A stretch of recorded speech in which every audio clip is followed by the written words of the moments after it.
एक प्रगाढ़ परिचय देंगे। तो आज के इस अवसर पर आज के हमारे मुख्य अतिथि इस समय चित्र प्रदर्शनी का उद्घाटन इस कॉन्फ्रेंस हॉल के ठीक सामने कर रहे हैं। मेरा आप सबसे निवेदन, कार्यक्रम के उपरांत आप सब भी उस चित्र प्रदर्शनी में जाकर वहाँ उन चित्रों को अवलोकन करें और वहाँ लिखी गई बहुत सारी बातें ऐसी हैं जो आपके लिए बहुत नई हो सकती हैं। जैसे आज मैंने जाना उस चित्र प्रदर्शनी में जाने के बाद कि सी राजगोपालाचार्य जी ने अपने एक उद्धरण में कहा कि महात्मा गांधी और सरदार वल्लभ भाई पटेल दो इस रूप के व्यक्तित्व हैं जो राम और लक्ष्मण के रूप में जाने जाते हैं। तो इसी को आप अंदाज़ा लगाइए, बहुत सारी ऐसी चीज़ें हमारे लोगों ने, हमारी रिसर्च टीम ने आपके लिए इकट्ठी की है, उसे ज़रूर देख कर जाइएगा और एक बहुत अच्छा आत्मिक परिचय आपको सरदार वल्लभ भाई पटेल जी से होगा। आप सबका एक बार पुनः हार्दिक अभिनंदन, हार्दिक स्वागत। आज के इस कार्यक्रम के शुभारंभ होगा राष्ट्रगान से। उस दौरान आप सब से मेरा निवेदन होगा, जैसे ही माननीय राज्यपाल महोदय मंच पर पहुंचेंगे तो हम सब राष्ट्रगान के सम्मान में खड़े होंगे सावधान की मुद्रा में, और तब यहाँ राष्ट्रगान की धुन बजाई जाएगी और हम सब राष्ट्रगान के सम्मान में खड़े होंगे। उसके उपरांत कार्यक्रम के समापन पर भी हम यहाँ राष्ट्रगान एक बार पुनः बजाएंगे और हम सब पूरे सम्मान के साथ उस राष्ट्रगान में शामिल होंगे। बहुत बहुत आभार और अभिनंदन। दिल्ली विधानसभा की ओर से आयोजित इस संगोष्ठी में आप सबका हार्दिक अभिनंदन, हार्दिक स्वागत। किसी ने कहा है कि सारी धरा भी साथ दे तो कुछ और बात है, तू जरा भी साथ दे तो कुछ और बात है, और चलने को तो एक पाँव से चलते हैं लोग, दूसरा भी साथ दे तो कुछ और बात है, दूसरा भी साथ दे तो कुछ और बात है। तो आज हम सब उस दूसरे की भूमिका में होंगे और ये कार्यक्रम हम सब की उपस्थिति और हम सब के सहयोग से सफल होगा, संपन्न होगा। एक बार पुनः आप सबका हार्दिक अभिनंदन, हार्दिक स्वागत।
बस अब वो क्षण आन पहुंचा है जब आदरणीय आज के इस कार्यक्रम के मुख्य अतिथि महोदय, साथ ही दिल्ली विधानसभा के अध्यक्ष एवं अन्य अतिथिगण हम सबके साथ यहाँ सभागार में होंगे। मेरा निवेदन आपसे होगा, जब हमारे ये अतिथिगण सभागार में पहुँचेंगे तो हम अपने स्थान पर खड़े होकर करतल ध्वनि से उनका अभिनंदन और स्वागत करेंगे।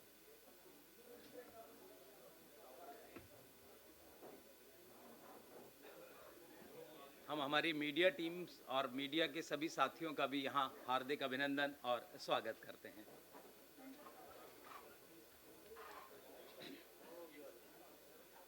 आदर आप सबका, अभिनंदन आप सबका। और अब वो क्षण आन पहुंचा है। अभिनंदन और स्वागत।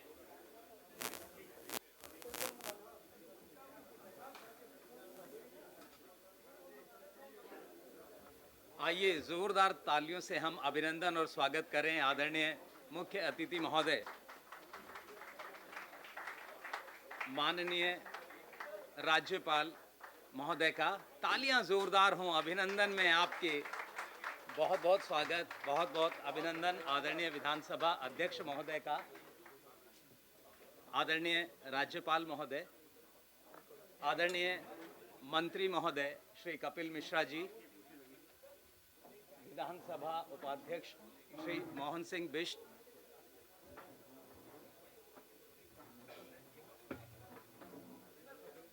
मेरा निवेदन आप सब से, राष्ट्रगान के सम्मान में हम सब अपने स्थान पर हम आदरणीय निरंजना बहन जी का हार्दिक अभिनंदन और स्वागत करते हैं। एक बार जोरदार करतल ध्वनि से आइए अभिनंदन करें आपका आज के इस कार्यक्रम में हार्दिक अभिनंदन।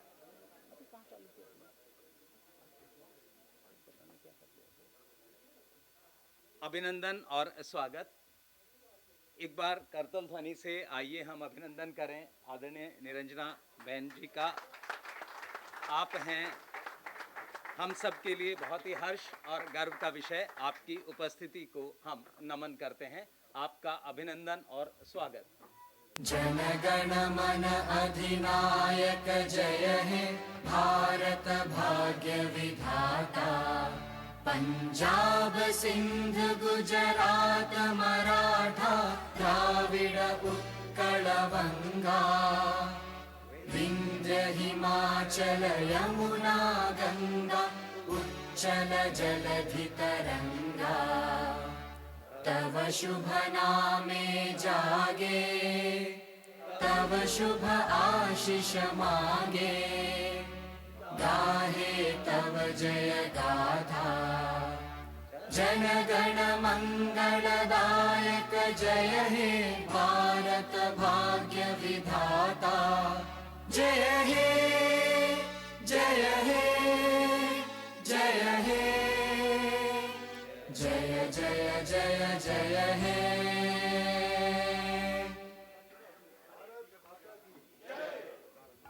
आप सबका हृदय से आभार, आप सबका हृदय से अभिनंदन। भारत माता के अदम्य पुत्र और लौह पुरुष सरदार वल्लभ भाई पटेल, जिन्होंने बिखेरे रियासतों के एक सूत्र में पिरोकर अखंड भारत का सपना साकार किया। आपकी दृढ़ इच्छा शक्ति, अटूट राष्ट्रनिष्ठा और लोहे जैसी नीति के भारत की एकता को अमर आधार दिया। आप केवल एक नेता नहीं, राष्ट्र की आत्मा के शिल्पकार थे। आप जिनकी प्रतिध्वनि आज भी हर भारतीय हृदय में एक भारत श्रेष्ठ भारत के रूप में गूंजती है। आज हम सब भाग्यशाली हैं कि आज की इस संगोष्ठी, जिसका शीर्षक है सरदार पटेल और भारत की एकीकरण की यात्रा, में भाग ले रहे हैं। इस संगोष्ठी के यशस्वी प्रेरणा स्रोत आयोजनकर्ता के तौर पर दिल्ली विधानसभा के अध्यक्ष महोदय को बहुत बहुत साधुवाद और उनका आभार। 31/10/1875 को जन्मे वल्लभ भाई पटेल, जिनके जीवन में अदम्य इच्छा शक्ति और नैतिक बल कूट कूट कर भरा था। आप साधारण कृषक परिवार से निकलकर अपनी बुद्धिमत्ता, दृढ़ संकल्प शक्ति, परिश्रम, दूरदर्शिता, साहस और नैतिक दृढ़ता से स्वतंत्रता के स्वप्न को अखंड भारत की वास्तविकता में परिवर्तित करने वाले एक व्यक्तित्व के तौर पर जाने और माने जाते हैं। आइए एक बार जोरदार तालियों से अभिनंदन और स्वागत उस पुण्यात्मा का। आज के इस अवसर पर हम भाग्यशाली हैं कि हमारे साथ एक बहुत ही विशिष्ट व्यक्तित्व, भारत में एक अलग सम्मान के हकदार आदरणीय श्री आरिफ मोहम्मद खान साहब हमारे बीच हैं। एक बार जोरदार तालियों से अभिनंदन।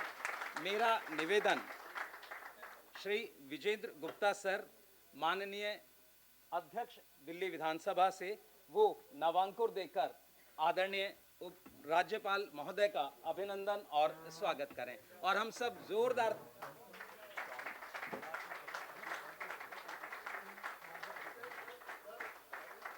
तालियों से अभिनंदन आदरणीय राज्यपाल जी का। और हम सब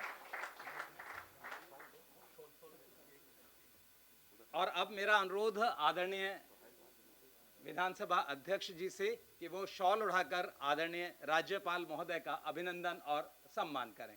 आपकी तालियां इस अभिनंदन को प्रभावी बनाएंगी।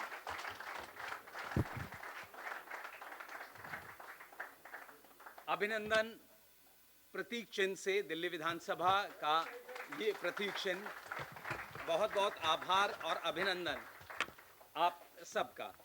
इसी क्रम में अब मेरा निवेदन श्री कंचन आजाद संयुक्त सचिव दिल्ली विधानसभा से वो आदरणीय विधानसभा अध्यक्ष महोदय का अभिनंदन नवांकुर के माध्यम से करें और हम सब जोरदार तालियों से इस अभिनंदन में शामिल हैं।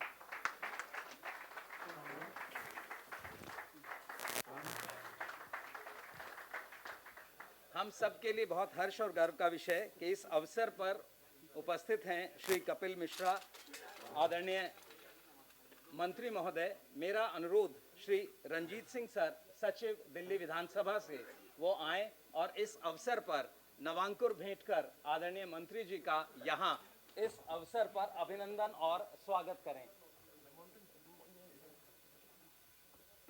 आपकी जोरदार तालियां इस अभिनंदन को प्रभावी बनाएंगी। अभिनंदन के इस क्रम में हम अब ये प्रतीक चिन्ह आदरणीय मंत्री महोदय को भेंट कर रहे हैं। जोरदार तालियों से हम सहभागी बने। अभिनंदन के इस अवसर पर हम अभिनंदन कर रहे हैं दिल्ली विधानसभा के आदरणीय उपाध्यक्ष श्री मोहन सिंह बिष्ट जी का। मेरा अनुरोध श्री कंचन आजाद जी से संयुक्त सचिव दिल्ली विधानसभा इस अवसर पर सर का नवांकुर देकर अभिनंदन करें। आज के इस अवसर पर हम गौरवान्वित हैं उपस्थिति से श्रीमती निरंजना बेन मुकुल भाई कालार्थी जी से, जो एडमिनिस्ट्रेटर हैं स्वराज आश्रम बारदोली से। मेरा अनुरोध दिल्ली विधानसभा के आदरणीय सचिव महोदय से वो नवांकुर भेंट कर उनका अभिनंदन करें। इसी क्रम में हम शॉल उड़ाकर और प्रतीक चिन्ह के साथ आदरणीय मैडम जी का हार्दिक अभिनंदन और स्वागत। आपकी तालियां इस अवसर को प्रभावी बनाएंगी। बहुत बहुत आभार और अभिनंदन आप सबका। एक छोटा सा बालक 31/10/1875 को जन्म लेता है, जिसे वल्लभ नाम से पुकारा जाता है। वल्लभ बचपन से ही बहुत ही दृढ़ इच्छा शक्ति वाले थे और एक छोटा सा दृष्टांत, एक बार गांव में एक भैंस उग्र हो गई और उस समय सब लोग डरकर भागने लगे, लेकिन वल्लभ अपने स्थान पर खड़े रहे और उन्होंने भैंस की तरफ देखकर कहा, रुक जा। और आश्चर्य की बात यह है कि भैंस वहीं रुक गई। तो इसी से आप अंदाजा लगा सकते हैं उस छोटे से बालक की ये दृढ़ शक्ति, ये इच्छा शक्ति, जिसने बाद में 562 रियासतों का एकीकरण किया। तो इस अवसर पर हम अभिनंदन और स्वागत के लिए आमंत्रित कर रहे हैं दिल्ली विधानसभा के माननीय विधानसभा अध्यक्ष महोदय को। वो आए और हम सब के बीच स्वागत भाषण रखें। एक बार जोरदार तालियों से आइए अभिनंदन।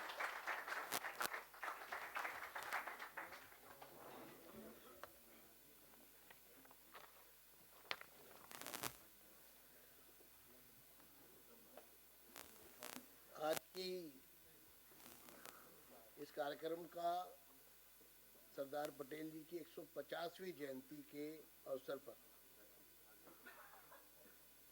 इस संगोष्ठी में, जिसका विषय है सरदार वल्लभ भाई पटेल और भारत के एकीकरण में उनका अमूल्य योगदान, जिसके लिए हमारे बीच में मुख्य अतिथि के रूप में जिनका मुख्य वक्तव्य रहेगा, ऐसे परम आदरणीय माननीय उपराज्यपाल श्री आरिफ मोहम्मद खान साहब, जिनका मैं हृदय की गहराइयों से स्वागत करता हूं।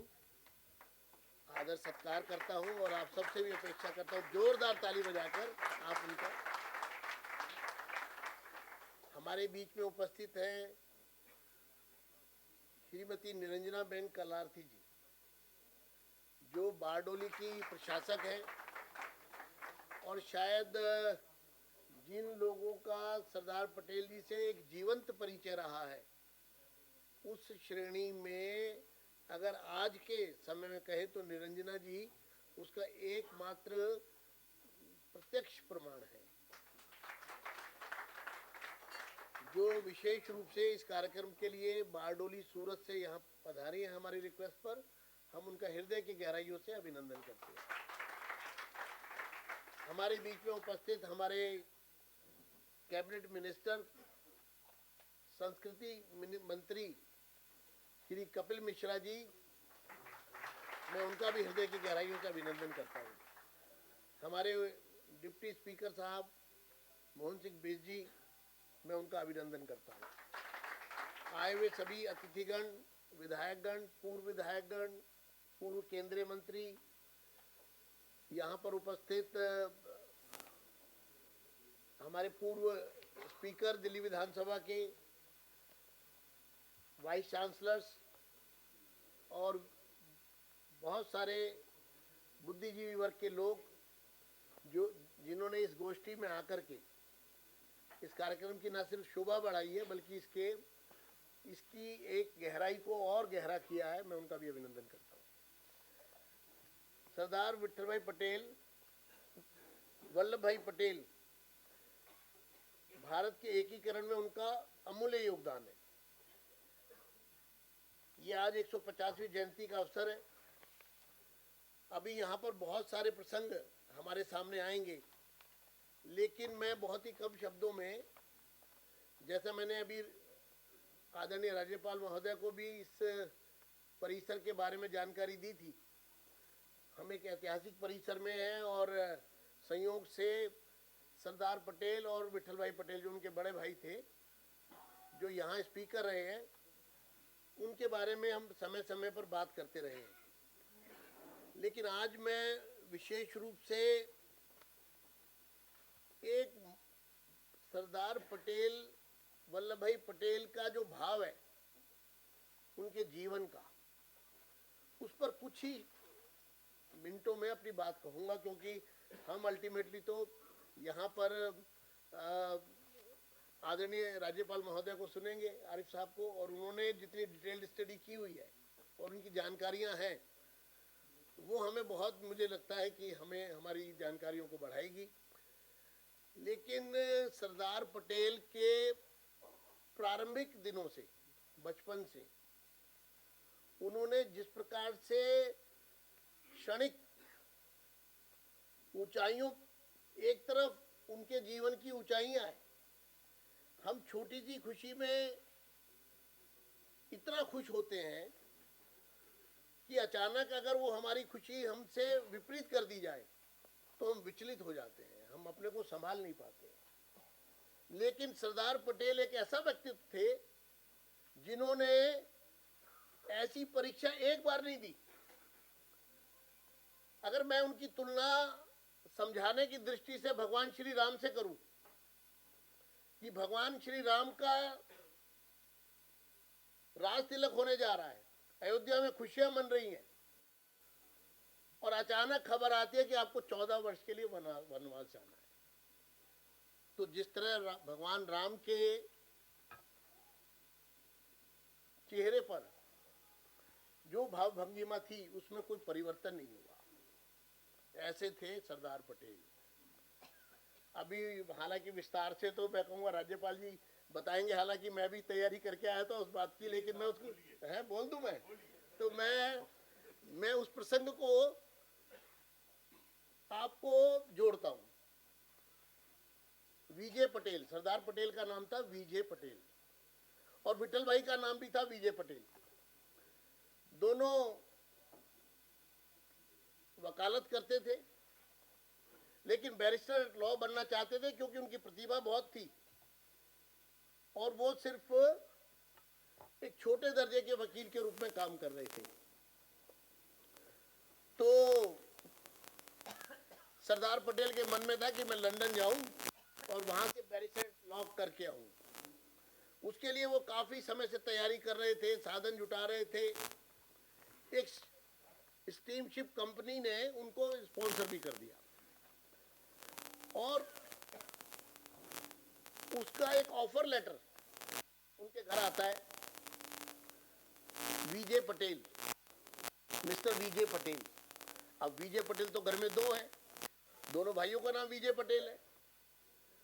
तो पत्र बड़े वाले विजय पटेल यानी विट्ठल भाई पटेल उसको पढ़ते हैं और उनके मन में एक जिज्ञासा होती है कि अगर मैं लंदन चला जाता तो मेरी इच्छा पूरी हो जाती। इस बात को छोटे विजय पटेल ने समझ लिया।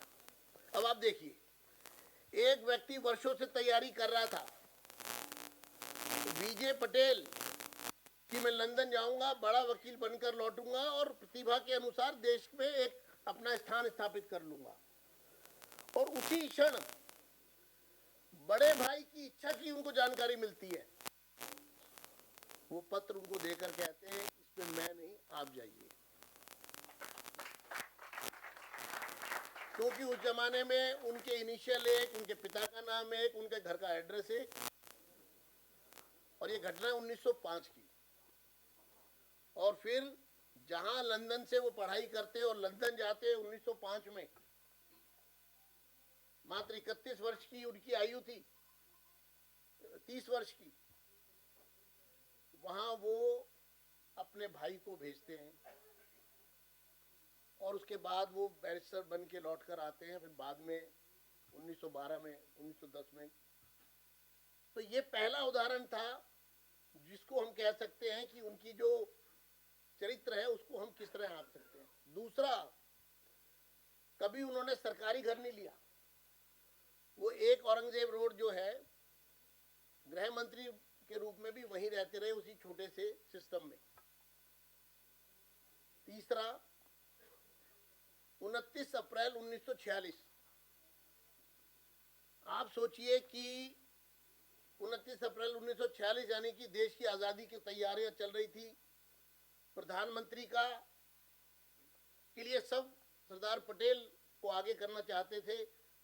उस समय जो कांग्रेस के अध्यक्ष जो बनते थे, उसके लिए राज्य इकाइयां मतदान करती थी। 15 कांग्रेस की समितियां थी देश भर की, और 15 में से 12 ने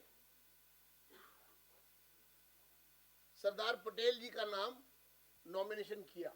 15 में से 12 ने, और 3 ने किसी का नाम नहीं किया, एब्सटेन किया, और नेहरू जी का एक ने भी नहीं किया। नेहरू जी आयु में भी कम थे, लगभग सरदार पटेल से 16 साल छोटे थे। और 14 साल सरदार पटेल के लिए सब कांग्रेस, पूरी कांग्रेस चाहती थी ये अध्यक्ष बने, क्योंकि जो अध्यक्ष बनेगा उस समय वही प्रधानमंत्री के का मुख्य दावेदार हो जाएगा। गांधी जी चाहते थे कि नेहरू जी, उनका अपना एक दृष्टिकोण था, जो भी रहा होगा। अब विषय आता है सरदार पटेल का। गांधी जी सरदार पटेल को बुलाते हैं, सारी तैयारियां हो रही हैं, सारे में, मीडिया में, सब जगह लग रहा है कि सरदार पटेल देश के कांग्रेस के अध्यक्ष होने जा रहे हैं। और वो उनको बुलाते हैं और कहते हैं कि आप अपना नाम वापस ले लो, कुछ भी समझाते हैं। 5 मिनट में ही सरदार पटेल बाहर आते हैं और अपना नाम वापस ले लेते हैं। अब ये जो भाव भंगिमा, ये जो क्षण जिसमें उन्होंने ये उदाहरण पेश किए, 34 वर्ष की आयु में पत्नी का देहांत हो गया, दूसरे विवाह की सोची भी नहीं, पूरा जीवन ऐसे ही निकाल दिया। ऐसे बहुत सारे प्रसंग हैं जिसके बारे में यहाँ आगे बात होगी और भी अच्छी तरीके से। मैं सिर्फ इतना कहूँगा कि एकीकरण का जो विषय है वो एक बड़ा गहरा विषय है, जिस पर हमारे मुख्य वक्ता जरूर प्रकाश डालेंगे। और वो यात्रा के रूप में है जिस यात्रा को शुरू किया था सरदार पटेल ने, निश्चित रूप से आज की संगोष्ठी जहां हमारा ज्ञानवर्धन करेगी, मेरा आप सबसे ये भी अनुरोध है कि आप प्रदर्शनी जरूर देख कर जाएं। कि प्रदर्शनी में जुटाए गए तमाम चित्र इतिहास के पन्नों में कहीं खोए भी हुए हैं, कहीं उजागर भी हैं, लेकिन आप देखेंगे तो वो जीवंत हो जाएंगे और हमारे आज का इस कार्यक्रम में का एक मकसद पूर्ण होगा। तो एक बार पुनः मैं आज के इस अवसर पर आप सबका अभिनंदन करते हुए अपनी बात को विराम देता हूँ।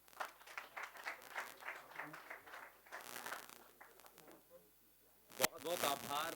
आपने बहुत सारे उन बिंदुओं से हम सब का परिचय कराया। आपका बहुत बहुत अभिनंदन, आपका बहुत बहुत स्वागत। और अब आज के इस अवसर पर हम अपने ज्ञानवर्धन के लिए आमंत्रित कर रहे हैं श्रीमती निरंजना बेन मुकुल भाई कालाथी जी को, जो एडमिनिस्ट्रेटर हैं स्वराज आश्रम बारदोली सूरत से। तो एक बार जोरदार तालियों से आइए अभिनंदन करें। और मेरा निवेदन आदरणीय मैडम जी से आज के संबोधन का।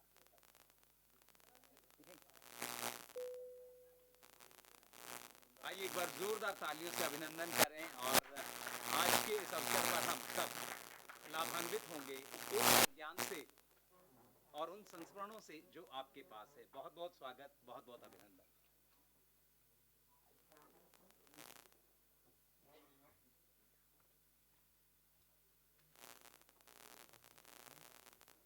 सबको नमस्कार और प्रणाम।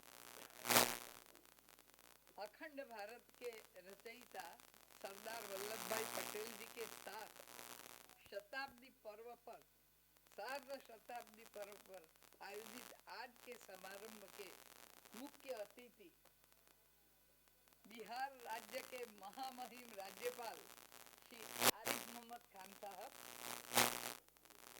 राष्ट्रीय राजधानी क्षेत्र दिल्ली के उपराज्यपाल श्री विनय कुमार सक्सेना जी, विधानसभा अध्यक्ष श्री विजेंद्र गुप्ता जी, मुख्यमंत्री सुश्री रेखा गुप्ता जी, मंत्री परिषद के सभी मंत्रीगण, नेता प्रतिपक्ष, समस्त विधायकगण, प्रशासनिक अधिकारिणी गण और उपस्थित सज्जनों एवं सन्नारियों, सरदार पटेल और भारत के एकीकरण की यात्रा को केंद्र में रखकर आयोजित यह संगोष्ठी एवं प्रदर्शनी में सरदार पटेल को हृदयांजलि देने के लिए हम सब उपस्थित हैं।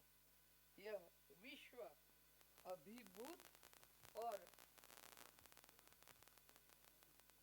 अचंभित है कि सरदार पटेल ने 565 रियासतों में से 562 रियासतों में एक भी बूंद नहीं गिरने दी।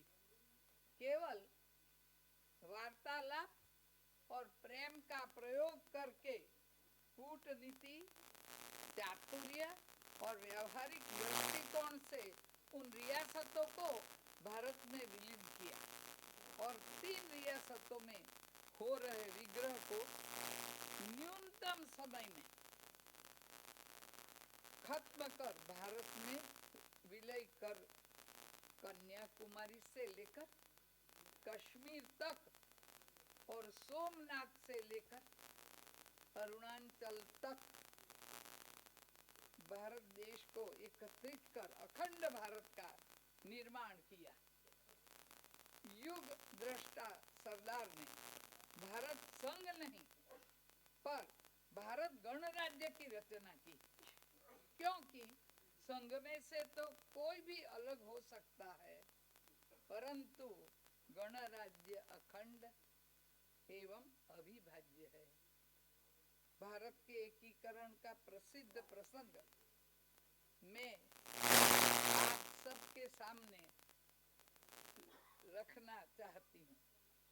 आप सब विदित है, आप सबको विदित है कि सबसे पहले भारत में विलय होने के लिए भावनगर रियासत जो गुजरात में है, तो वो रियासत के महाराजा कृष्ण कुमार सिंह जी ने हस्ताक्षर किए और सरदार साहब के साथ मंत्रणा चल रही थी, तब उन्होंने कहा, सरदार साहब, आपके वचन पर मेरी रियासत भारत में विलय कर रहा हूँ, लेकिन हमारी महारानी जी जो अपने मायके से स्त्री धन लेकर आई है, उस पर मेरा अधिकार नहीं है। तो उस पर मेरा अधिकार नहीं, यह बात थोड़ी दूर बैठी महारानी ने सुनी और उन्होंने कहा विनय पूर्वक, महाराजा से कहा, महाराजा, क्या भावनगर नरेश का हाथी उस पर रखे जाने वाले सिंहासन के बिगेरा शोभा देगा? इतना कहकर महारानी ने अपना स्त्री धन भारत को समर्पित कर दिया। सरदार साहब के प्रति रियासतों का सविशेष आदर पूर्ण अहोभाव रहा, तो हमने भी देखा। रियासतों के विलय होने के बाद भी राजा महाराजाओं के लिए एक सूत्रता के प्रणेता सरदार साहब हमेशा पिता तुल्य स्नेह मूर्ति रहे।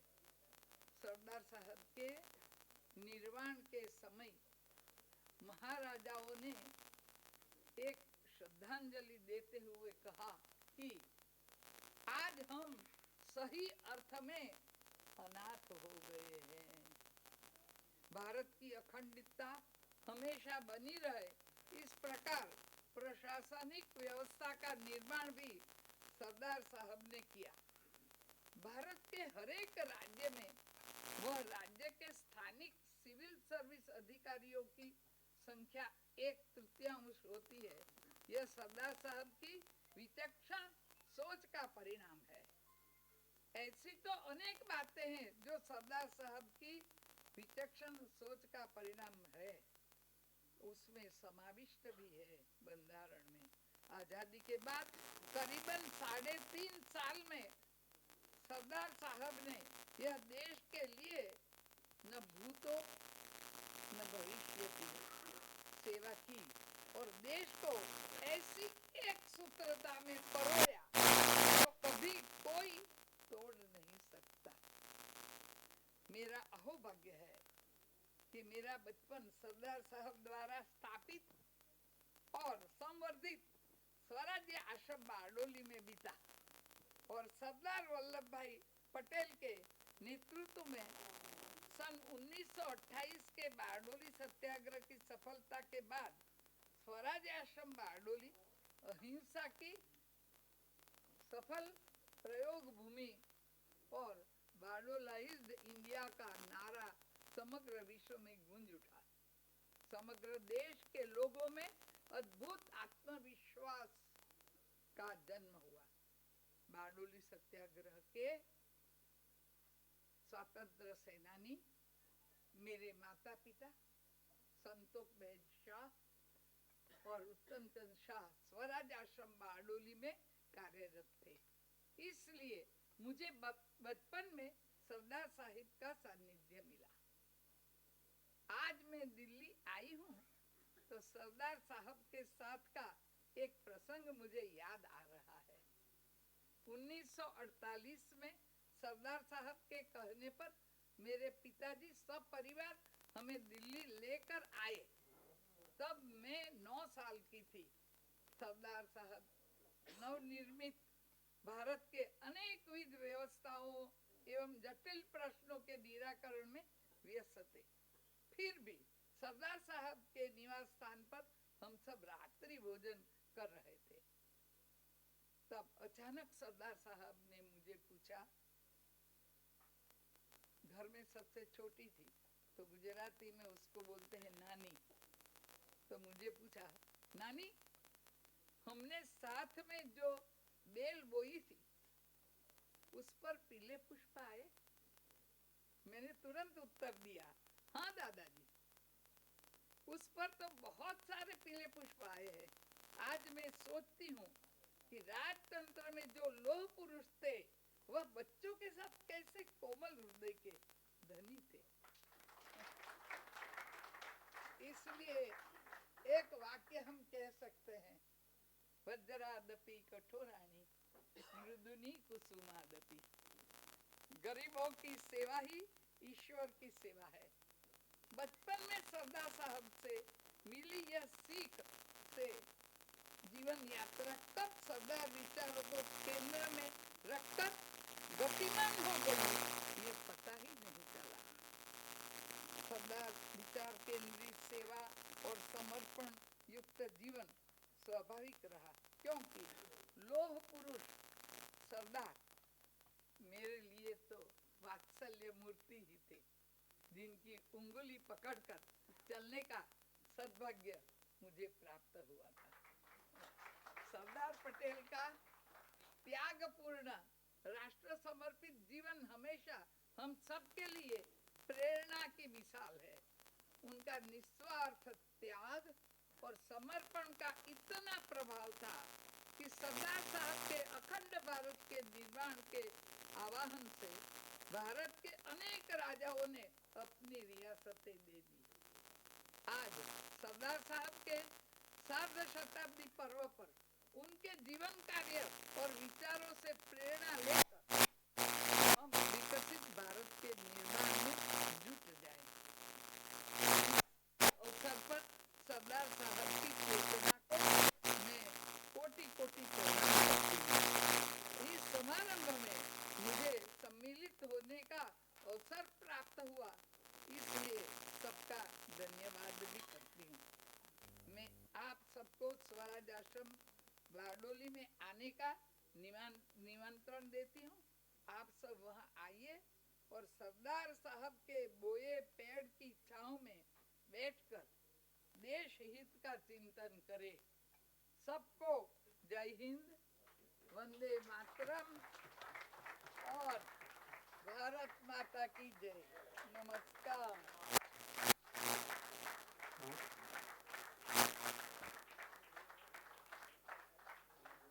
बहुत बहुत आभार, बहुत बहुत अभिनंदन। और निश्चित तौर पर आपने बहुत सारे व्यक्तित्व और बहुत सारी बिंदुओं को हमसे परिचित कराया। आपका बहुत बहुत आभार, आपका बहुत बहुत अभिनंदन। सरदार का संकल्प एकता, अखंडता और राष्ट्र गौरव का दीप, ये दीप आज भी जल रहा है। बस हम सब की भूमिका है इस दीप को और प्रखर करने की। बहुत बहुत आभार और अभिनंदन के साथ भारत के एकीकरण की यात्रा केवल इतिहास नहीं, यह एक अध्याय नहीं, यह एक प्रेरणा गीत है। इस प्रेरणा गीत में हम सब शामिल हैं। और आज के इस अवसर पर अब मेरा निवेदन दिल्ली के कला संस्कृति मंत्री महोदय श्री कपिल मिश्रा जी से आज के इस अवसर पर हम सबको यहाँ संबोधित करें। आइए एक बार जोरदार तालियों से हम अभिनंदन और स्वागत करें।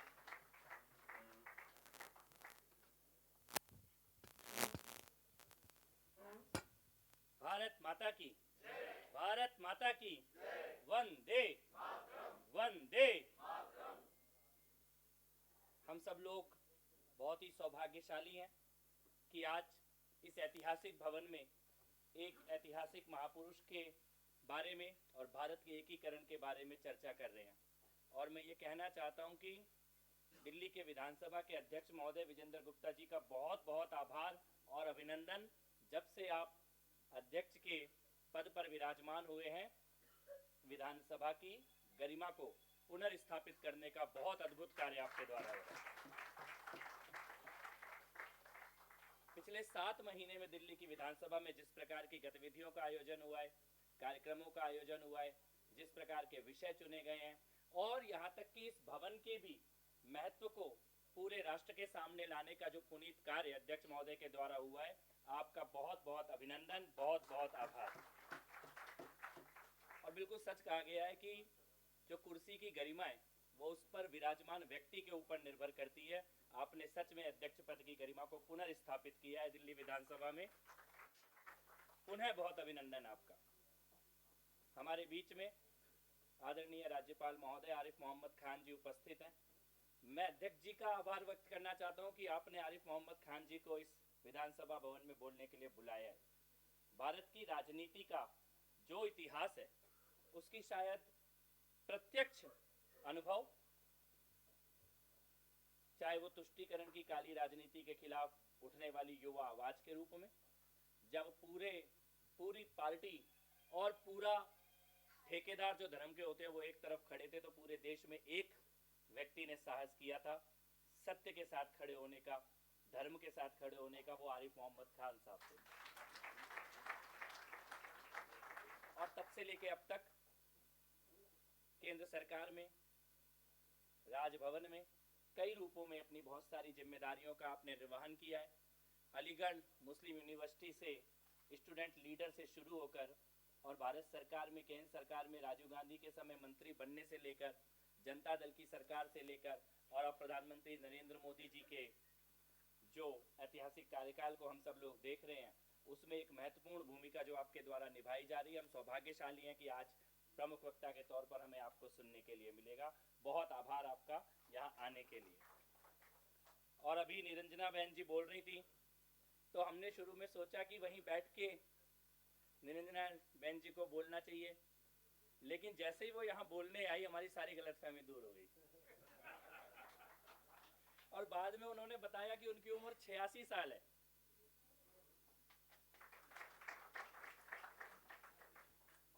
तो सरदार पटेल ने जिनकी उंगली पकड़ी हो, उनके अंदर ये जोश रहना स्वाभाविक ही है।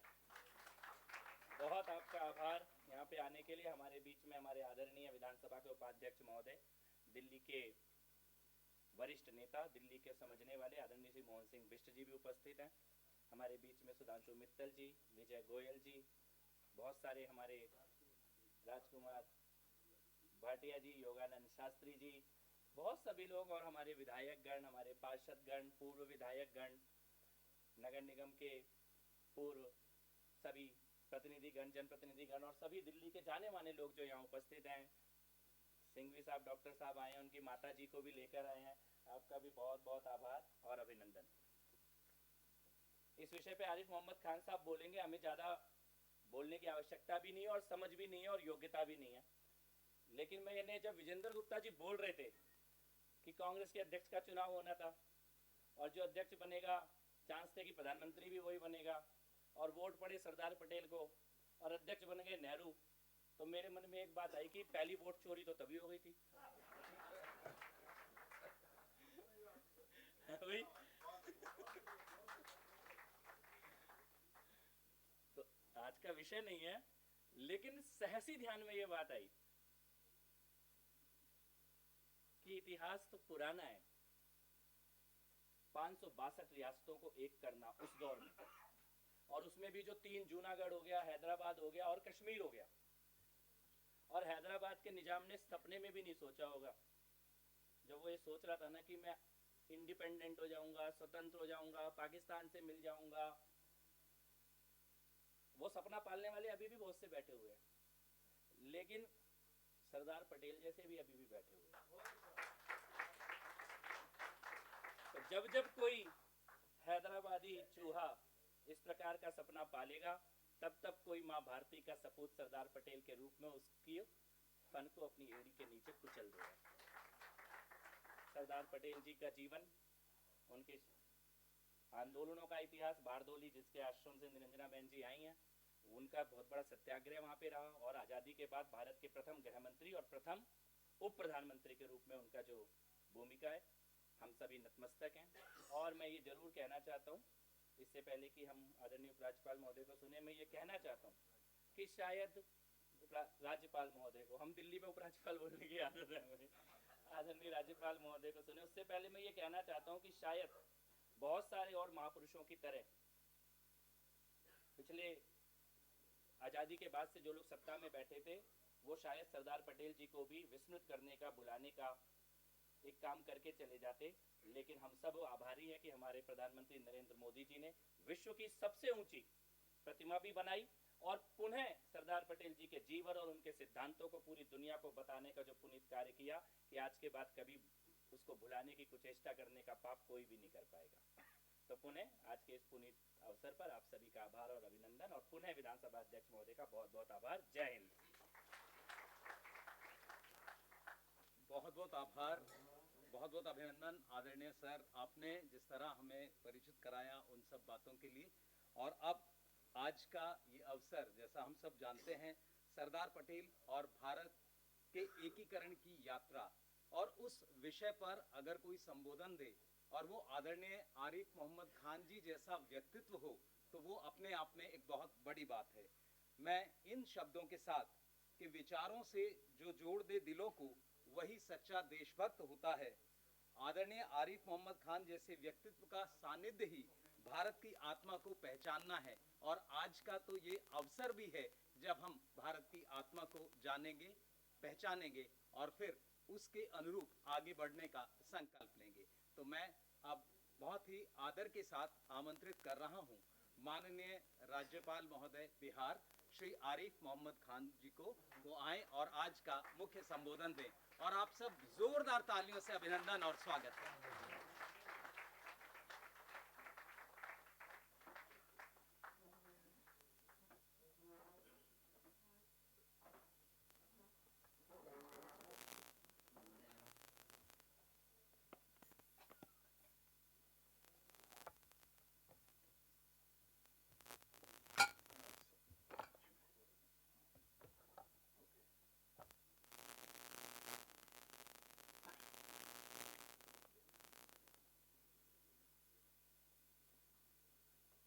माइक है या सिर्फ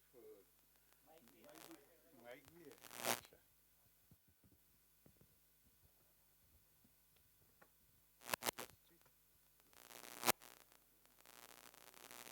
दिल्ली विधानसभा के माननीय अध्यक्ष श्री विजेंद्र गुप्ता जी, माननीय उपाध्यक्ष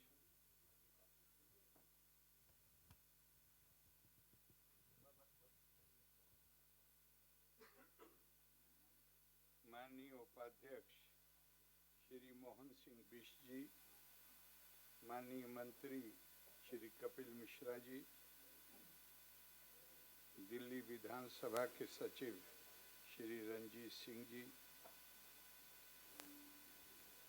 बारदोली स्वराज आश्रम से आई वहाँ की प्रशासक, मैं माता जी कहता हूँ, बड़ा उनका स्नेह है मेरे ऊपर, श्रीमती निरंजा बहन, मुकुल भाई कालार्थी जी, हमारे पूर्व मंत्री केंद्रीय मंत्री श्री विजय गोयल जी, भाई सुधांशु मित्तल जी, राजकुमार भाटिया जी, योगानंद शास्त्री जी, हमारे डॉक्टर सांघवी जी, और यहाँ में यूनिवर्सिटीज़ के चांसलर्स और वाइस चांसलर्स को, और बहुत ही हमारे मेरे पर निजी मित्र भी बैठे हुए हैं, धीरज भाई हैं और लोग हैं, और सभी देवी और सज्जन।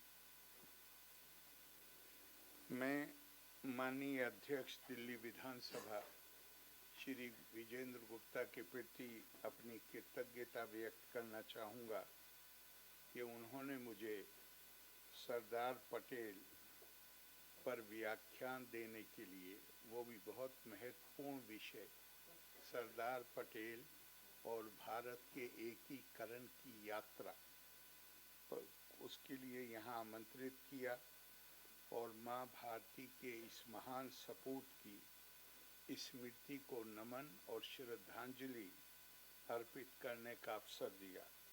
इस सम्मान के लिए मैं आपका दिल से आभारी। मेरा ये निश्चित मत है कि भारत को विकसित और अग्रणी देश बनाने का जो संकल्प हमारे माननीय प्रधानमंत्री जी ने लिया है, और जिसने हम भारत के लोगों में एक नई ऊर्जा और इच्छा शक्ति पैदा की है, उसे मूर्त रूप देने के लिए हमें उन आदर्शों और मूल्यों को बार बार याद करना पड़ेगा जिनके लिए सरदार वल्लभ भाई पटेल ने अपने पूरे जीवन को समर्पित कर दिया। सरदार साहब की उपलब्धियों के नतीजे में न केवल भारत के राजनीतिक भूगोल को एक नया आकार मिला, बल्कि भारतवासियों की सोच और दृष्टिकोण को भी एक नई दिशा और नई चेतना मिली। अब से लगभग 1200 वर्ष पूर्व जब भारत जनपदों के नाम पर टुकड़े टुकड़े में बटा हुआ था, तब सुदूर केरल के एक गांव कालड़ी में एक महान विभूति का प्रादुर्भाव हुआ, जिन्हें हम आदि शंकर के नाम से जानते हैं। 8 वर्ष की आयु में संन्यास लेने वाले शंकर का देहांत केवल 32 वर्ष की आयु में हो गया। इस अवधि में उन्होंने ब्रह्मसूत्र, उपनिषद, भगवत गीता पर भाष्य लिखे और उसके अलावा बहुत से विवेक चूड़ामणि जैसे अनेक ग्रंथों की रचना की और पूरे देश का भ्रमण कर 4 दिशाओं में 4 प्रमुख मठ स्थापित किए। हम प्राय ये कहते हैं कि 4 मठों द्वारा आदि शंकरा ने पूरे देश में एकता का भाव पैदा किया, लेकिन अभी माननीय अध्यक्ष महोदय ने एक शब्द का प्रयोग किया था, मैं भी उसका प्रयोग करना चाहूँगा कि हमें ये याद रखना चाहिए कि एकता ईंट और पत्थर से निर्मित भवन से पैदा नहीं होती, एकता भावना से पैदा होती और भावना विचार से पैदा होती। मानस के स्मारक भौतिक स्मारकों की अपेक्षा अधिक टिकाऊ होते हैं। Monuments of mind are more durable than the monuments of power. Adi Shankar ने इन 4 मठों को, बिल्डिंगें हैं, भवन हैं, लेकिन उसमें मुख्य बात क्या है कि उन्होंने चारों वेदों से 4 महावाक्य लेके अलग अलग महावाक्य वो इन 4 वेदों को दिए। अहम ब्रह्मास्मि, मैं ब्रह्म हूँ, तत्त्वमसि, तुम वो हो। अथर्ववेद का लिया अयम आत्मा ब्रह्मा, आत्मा ही ब्रह्मा है। और ऋग्वेद का कथन जो मुझे सबसे जो बहुत ही गहन नजर आता है, प्रज्ञानम ब्रह्मा, परम चेतना ही ब्रह्म है।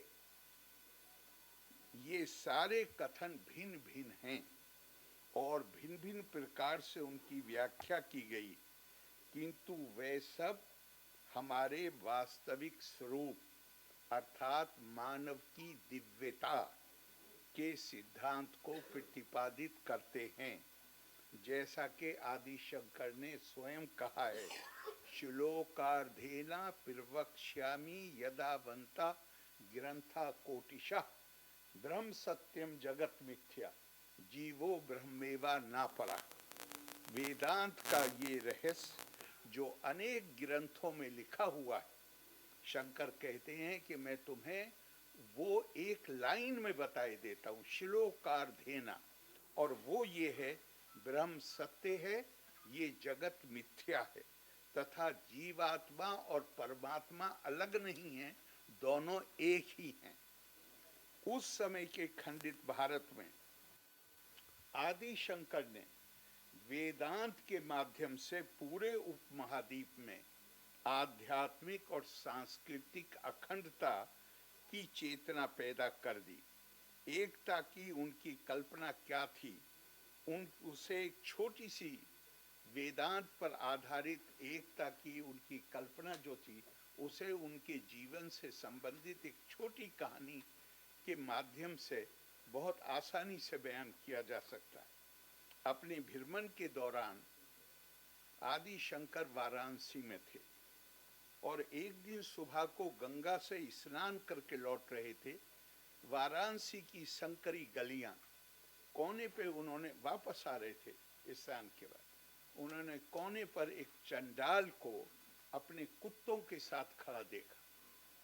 तो वो तो नहा के आ रहे थे, उन्होंने वहीं से कहा, उन्हें लगा कि अगर इससे स्पर्श हुआ तो मैं ये वेदांत नहीं, ये उनके जो जन्म जो परिवार के संस्कार थे उसका खुद उन्होंने लिखा है।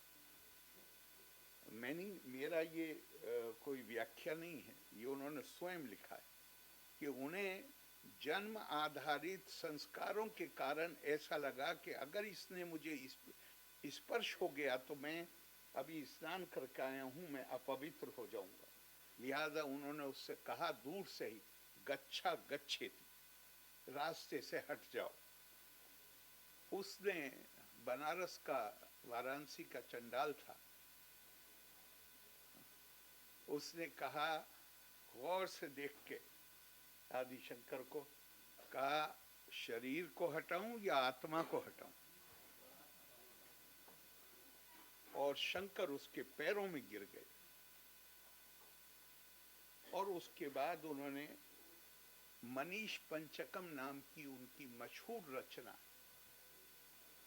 केवल 5 उसमें छंद हैं, उसमें से मैं एक उद्धृत करना चाहूंगा। ब्रह्मे वाहा मिदम जगत सकलम चिन्ह मात्र विस्तारतम सर्वम चैतद विद्यायातिर्गुणाया शेषा मया कल्पितम इत्थम यस्ये दृढ़ा मति सुक्तरे नित्या परे निर्मले चड्डा लोस्तु सातु दुई जोस्तु गुरु रितेशा मनीषा मम। जो ये जान गया कि मैं स्वयं ब्रह्म हूं और ये ब्रह्मांड पूरी तरह चेतना का विस्तार ही है, बिना किसी अपवाद के सभी चीजें 3 गुणों की लीला शक्ति से उत्पन्न होती हैं और मेरे द्वारा कल्पना उसकी की जाती है। और जो ये जान गया वो चाहे उसकी कोई भी पृष्ठभूमि हो, वो चंडाल हो या किसी और जाति से हो, वही मेरा गुरु है और उसी के चरणों में मैं अपना सर झुकाता हूं। आज हम ये कह सकते हैं कि आध्यात्मिक और सांस्कृतिक एकता की, ये ध्यान रखिएगा, मैं आध्यात्मिक और सांस्कृतिक एकता की बात कर रहा हूं। भारत राजनीतिक तौर पे टुकड़े टुकड़े में बटा हुआ था। सांस्कृतिक एकता की एक इस नई चेतना ने भारतीय मानस में राजनीतिक और भौगोलिक एकता का बीजारोपण भी उसी समय कर दिया था। जब हम सरदार साहब के जीवन का अध्ययन करते हैं तो लगता है कि आदि शंकर की आत्मा ने उन्हें परलोक में भी जाकर चैन से बैठने नहीं दिया और उन्होंने सरदार पटेल के रूप में पुनः अवतरित होकर भारत को एक राजनीतिक इकाई के रूप में स्थापित करके 8वीं शताब्दी में आरंभ की गई एकीकरण की यात्रा को उसके स्वाभाविक गंतव्य तक पहुंचा दिया। महात्मा गांधी ने कहा था, मेरा जीवन ही मेरा संदेश। यही बात हम सरदार साहब के बारे में भी कह सकते हैं। सरदार पटेल और भारत की एकता और अखंडता एक दूसरे के पर्याय बन गए हैं। पराधीन भारत के इतिहास में 1922 से लेकर 1947 तक महात्मा गांधी के नेतृत्व में मजबूत चरित्र और प्रतिभा के धनी जिन व्यक्तियों की जो आकाश गंगा बन गई थी, उसमें सरदार साहब बहुत ही रोशन सितारे की तरह नजर आते हैं। भारत के एकीकरण के अतिरिक्त संविधान सभा में भी सरदार साहब की भूमिका अत्यंत महत्वपूर्ण थी। वल्लभ भाई एक स्नेही व्यक्ति थे। उनके पास, उनके मिजाज में हास्य भरा हुआ था। महात्मा गांधी ने कहा है कि 16 महीनों के दौरान जब वे जेल में थे तो वल्लभ भाई की हास्यपूर्ण बातें उनको कभी उदास नहीं होने देती थीं। वल्लभ भाई ने कभी अपना प्रचार नहीं किया, बल्कि खामोशी के साथ पीछे रहकर अपना काम किया। वे सच्चे कर्मयोगी थे। सरदार पटेल की 3 बड़ी महान महत्वाकांक्षाएं थीं। सबसे पहले वे भारत की एकता और अखंडता को मजबूत देखना चाहते थे। अपने इतिहास के 5000 वर्षों में भारत कभी एकजुट नहीं हुआ। वह हमेशा अलग अलग राज्यों का एक समूह रहा है। आजादी के बाद वल्लभ भाई भारत को एकजुट तथा समांगी देखना चाहते थे। आपको याद होगा कि भारत में अंग्रेजों के कब्जे वाले क्षेत्रों के अतिरिक्त यहाँ 562 या 66 कहा गया है, उसमें वो राज्य भी हैं। ऑफिशियली 544 थे, क्योंकि कुछ छोटे राज्य बड़े राज्यों के अधीन आते थे, तो वो उसका जो वास्तविक नंबर है वो 544, 554, 44 नहीं 554।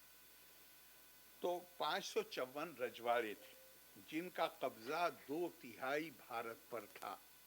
1/3 ब्रिटिश भारत था और 2/3 भारत वो था जो राजाओं के अधीन था, जिन्हें प्रिंसली स्टेट्स कहा गया। इनको आज हम भले ही उस काम की जो गंभीरता है और उसकी महानता है, भले ही आज वो हम उसे बहुत महत्व न दे रहे हो, लेकिन ये असाधारण कार्य था।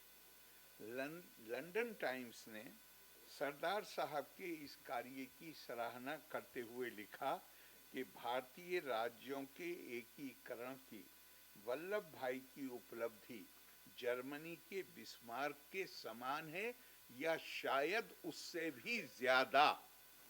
मैनचेस्टर टाइम्स गार्डियन ने लिखा, पटेल के बिना गांधी जी के विचारों का व्यवहारिक पक्ष कमजोर होता और नेहरू के आदर्शवाद का दायरा कम हो जाता। पटेल न केवल स्वतंत्रता संग्राम के नायक थे, बल्कि लड़ाई खत्म होने पर नए भारत के शिल्पी भी थे।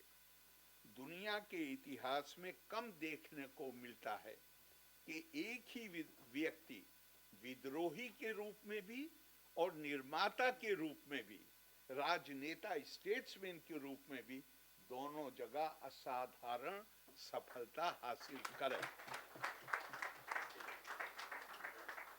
पटियाला में पेप्सी यूनियन का उद्घाटन करते हुए सरदार साहब ने कहा था, और ये शब्दों पे गौर करने की जरूरत है। उन्होंने कहा था, शताब्दियों के बाद इतिहास में ये पहली बार है, मैं कोट कर रहा हूं उनको, पहली बार है कि भारत वास्तविक अर्थ में खुद को एक एकीकृत संपूर्ण राज्य कह सकता है।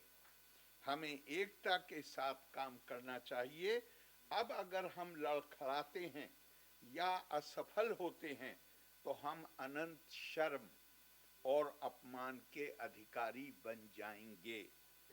उनकी दूसरी महत्वाकांक्षा थी एक मजबूत लोक सेवा की स्थापना, जिसके माध्यम से देश की एकजुटता को सुनिश्चित किया जा सके। इसके लिए उन्होंने इंडियन सिविल सर्विस के स्थान पर इंडियन एडमिनिस्ट्रेटिव सर्विस की कल्पना को मूर्त रूप दिया। आप इसको जरा सोचिए। आज की तारीख में हर राज्य में बाहर के राज्यों के प्रशासनिक अधिकारी काम करते हैं। और ये वो वक्त था जब प्रशासनिक कांग्रेस की लीडरशिप, स्वतंत्रता आंदोलन के बाद बहुत सारे लोग वो थे। पंडित पंत जी तो जब पार्लियामेंट में बैठते थे तो उनकी गर्दन हिलती थी इस तरह, इसे कि इतना मारा था पुलिस वालों ने साइमन कमीशन में कि उनकी रीढ़ की हड्डी प्रभावित हो गई। अब उनकी उस समय प्रतिक्रिया क्या होगी? वो चाहते थे कि उस सर्विस को पूरी तरह समाप्त कर दिया जाए, लेकिन सरदार पटेल दूरदर्शी थे। उन्होंने उनको समझाया कि ये लोग उस वक्त जो सरकार थी उसकी के आदेश के अनुसार सेवा कर रहे थे। अब हम भारत स्वतंत्र है, अब हम इसके स्वरूप को, इसके प्रशिक्षण को, इसके ओरिएंटेशन को बदल के अब हम इन्हें देश की सेवा में लगा सकते हैं। लेकिन किसी पुरानी बात के लिए, किसी के लिए दिल में बैर पालना और उस सर्विस को ही खत्म करने की बात सोचना, ये देश के हित में नहीं होगा और वो ये समझाने में कामयाब रहे। मुझे बहुत खुशी है कि सरदार साहब के जन्मदिन को, सरदार साहब के जन्मदिन को केंद्र सरकार ने, माननीय प्रधानमंत्री जी ने, श्री नरेंद्र मोदी, उन्होंने एकता दिवस के रूप में मनाने का फैसला कर भारत की एकता के शिल्पीकार के प्रति सम्मान और आदर को, देश की कृतज्ञता को अभिव्यक्ति दी। और इसी क्रम में दिल्ली विधानसभा का ये आयोजन भी अत्यंत सराहनीय है। और मैं एक बार फिर अपने स्पीकर, डिप्टी स्पीकर, सब लोगों को जो इस कार्यक्रम से जुड़े हुए हैं, एक बार फिर उन्हें इसके लिए बधाई देता हूं। हालांकि हमारे सभी नेताओं ने ये स्वीकार किया है कि सरदार पटेल के बिना भारत महान भारत नहीं बन सकता था, लेकिन ये तथ्य भी स्वीकार करना पड़ेगा और मुझसे पूर्व वक्ताओं ने इसकी तरफ इशारा किया है। ये तथ्य भी स्वीकार करना चाहिए कि स्वतंत्रता के बाद सरदार साहब के प्रति सार्वजनिक स्तर पर अपनी कृतज्ञता दिखाने में हमने कंजूसी बरती है। सरदार पटेल जैसे महान नेता को अपने जीवन में भी, स्पीकर साहब ने उसका जिक्र किया, अपने जीवन में भी अक्सर आलोचना, विरोध और अवहेलना का शिकार होना पड़ा। लेकिन कोई आलोचना, कोई विरोध सरदार साहब को अपने चुने हुए मार्ग से हटा नहीं सका और वे भर्तरी हरि के उस धीर पुरुष की तरह अपने गंतव्य की ओर कामयाबी से बढ़ते रहे। आपने पढ़ा होगा, भर्तरी हरि ने कहा है, निंदन्तु नीति नुपुण यदि वा स्तुवन्तु लक्ष्मी समाविस्तु गच्छतु वा यथेष्टम आद्य देवा वा मरणमस्तु युगांतरे वा न्याय याद पथात फिरवी चलंती पदम न धीरा। चाहे जानकार, नीति के जानकार चाहे मेरी निंदा करें और चाहे मेरी प्रशंसा करें, लक्ष्मी जी मेरे घर में रहें या चली जाएं, मेरी आयु 100 वर्ष की हो या आज ही मर जाऊं, लेकिन इसकी परवाह किए बगैर जो न्याय के उपासक हैं वो अपने मार्ग पर बढ़ते चले जाते हैं और सरदार पटेल उसकी बेहतरीन मिसाल। उनकी तीसरी महत्वाकांक्षा भारत को आर्थिक रूप से मजबूत, समृद्ध और प्रगतिशील बनाना था।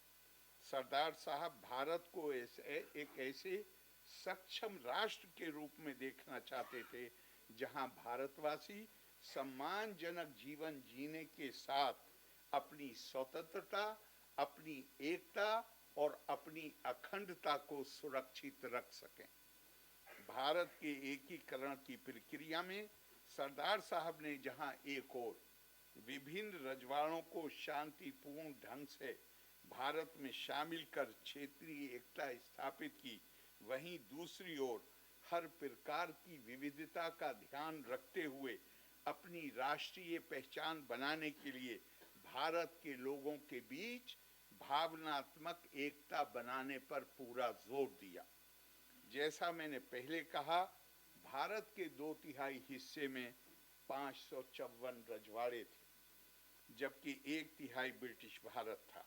सरदार साहब की प्रतिभा ये थी कि उन्होंने पूर्व शासकों के साथ स्नेह और सम्मान का रिश्ता बनाकर उन्हें अपने राज्यों को भारतीय संघ में मिलाने पर राजी किया।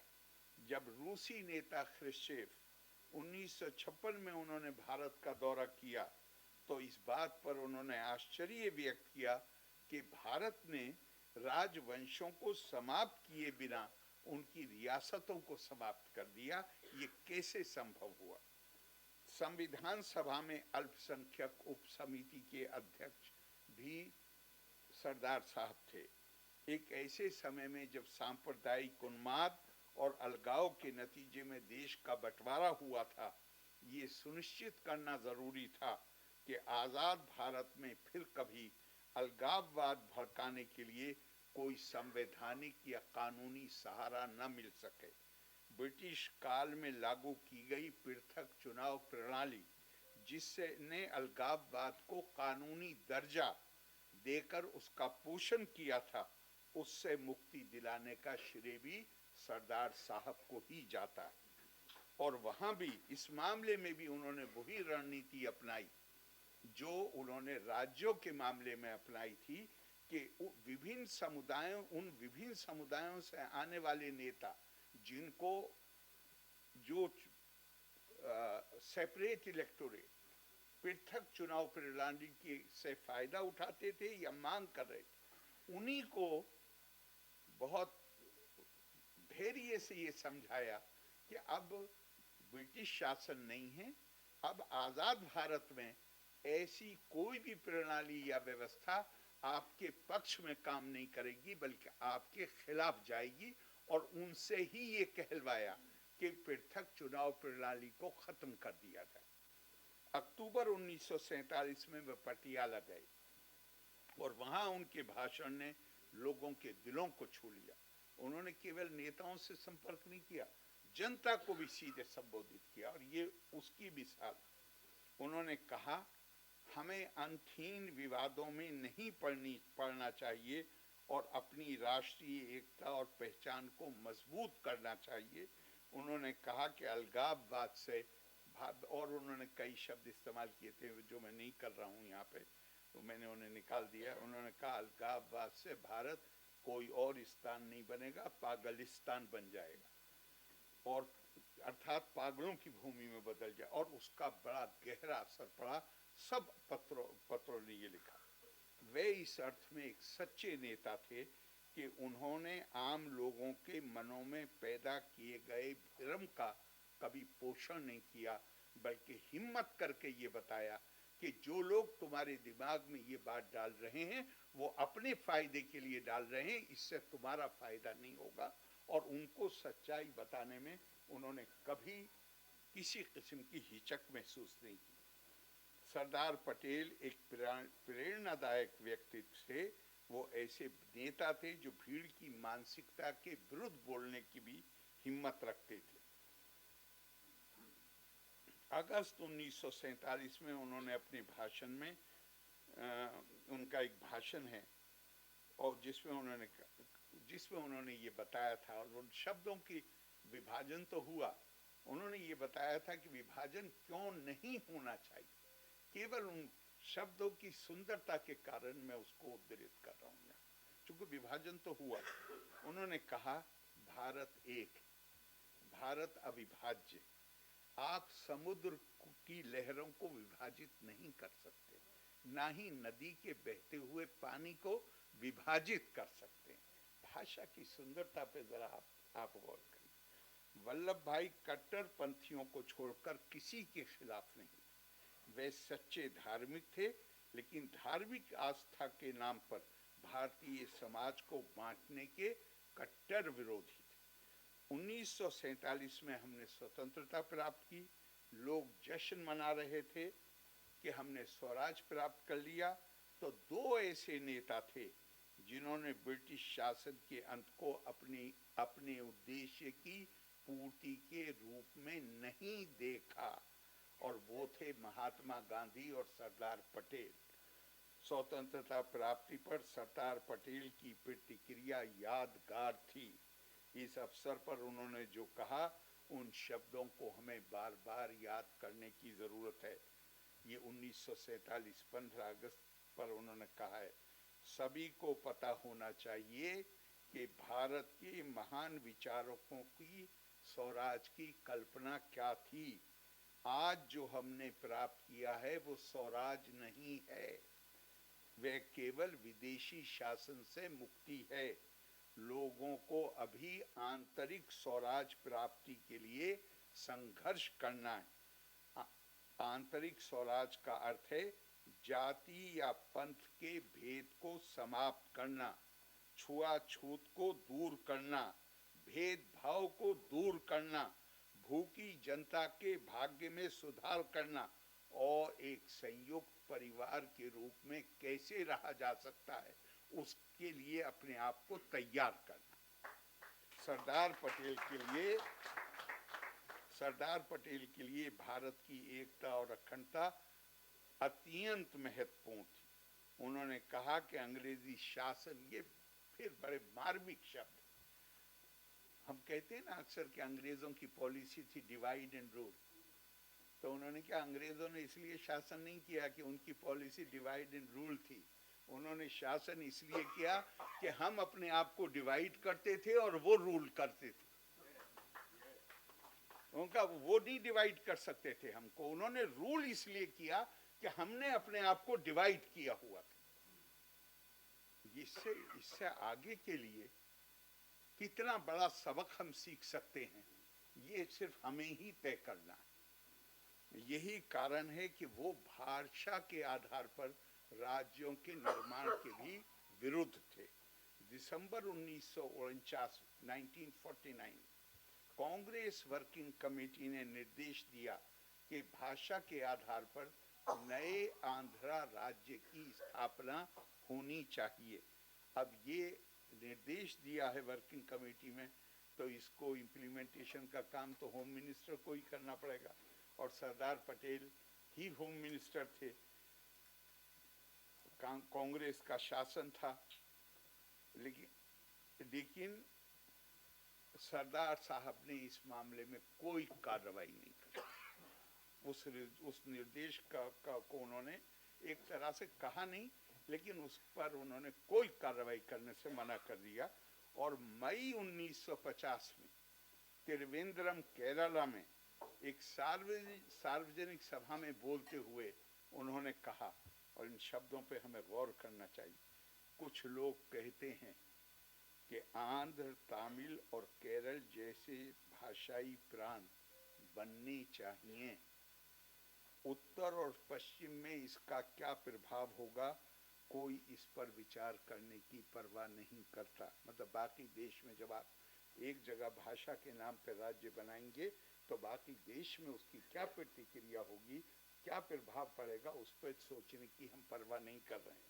हमें ये नहीं सोचना चाहिए, क्या शानदार शब्द है, हमें ये नहीं सोचना चाहिए कि हमारी पहचान राज्य या प्रांत से बनेगी। इसकी बजाय हमें ये सोचना होगा कि हम भारतीय हैं और भारत की एकता को समृद्ध करना हमारा दायित्व है।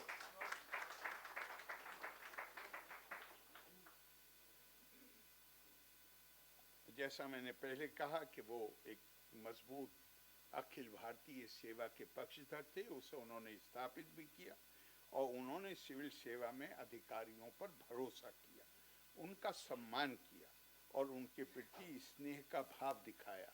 और इसके फलस्वरूप जो लोग भी उस जमाने का, वो बड़ा संकट का काल था, 10 लाख तो जाने गई थी उस वक्त, संविधान सभा की बैठकें भी चल रही थी।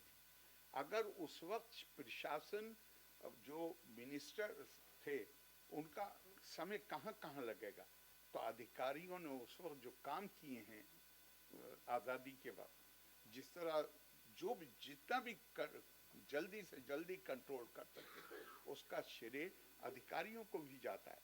और अधिकारियों ने उस तत्परता से काम किया, इसका श्रेय सरदार पटेल को जाता है कि उन्होंने उन्हें स्नेह दिया, उन्हें सम्मान दिया और उन पर भरोसा किया।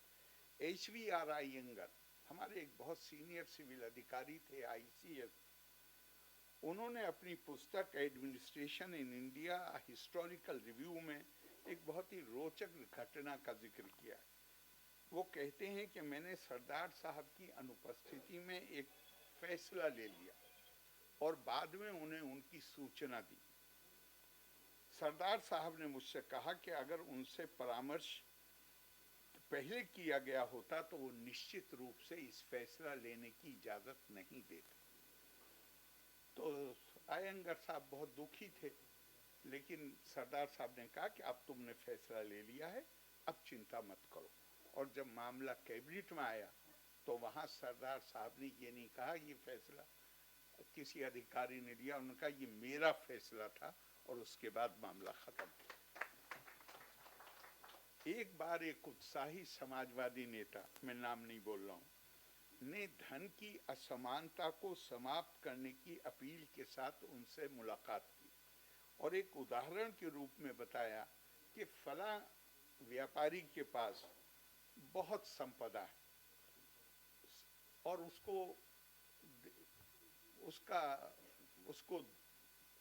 इतनी संपत्ति रखने का अधिकार नहीं होना चाहिए, उसे लोगों में बांट देना चाहिए।